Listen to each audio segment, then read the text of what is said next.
able to perform miracles and attract miracles into your life, you have to purify this temple that you live in.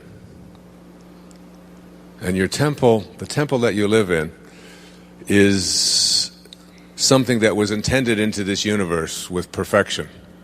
And any energy that comes into it, like yesterday I demonstrated the impact of aspartame and saccharin on the body.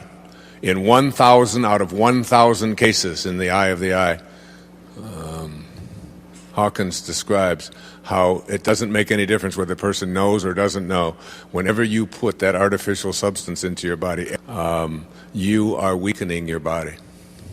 And letting go of addictions and letting go of the belief that these are things that have more power over you than you have to let go of them is one of the energy levels below that calibrates below 200.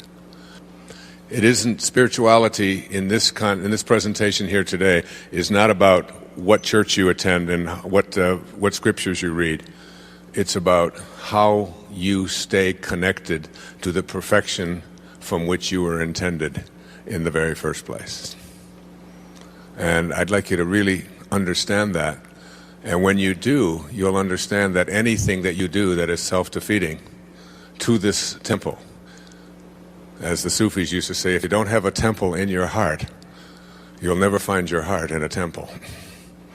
And it's about having a temple in your heart. It's about staying connected. And when you do, exercise becomes a regular part of your life.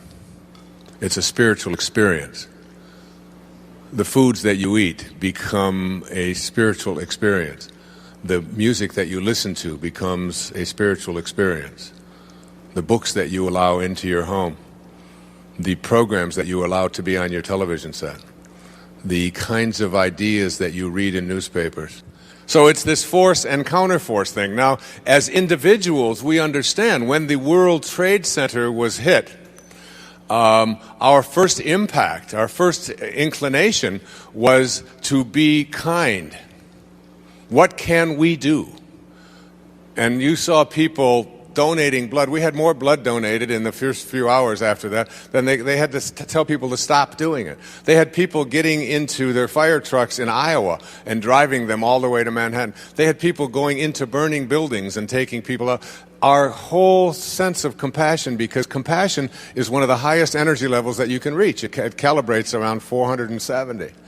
That when you have compassion in your heart for those who are operating or living at lower levels. And I remember the story that I heard shortly after the World Trade Center disaster, and it was of grandfather talking to his grandson. And the grandson was looking up at his grandpa, and his grandpa said, you know, he said, I feel as if I have two wolves barking inside of me. He said, the first wolf is filled with anger and hatred and bitterness and mostly revenge. And then he said, I have a second wolf barking inside of me who is filled with love and kindness and compassion and even forgiveness. And the grandson looked up at his grandpa and said, which wolf do you think will win, Grandpa? And his grandfather responded, whichever one I feed. And we have to look at what we feed internally in ourselves.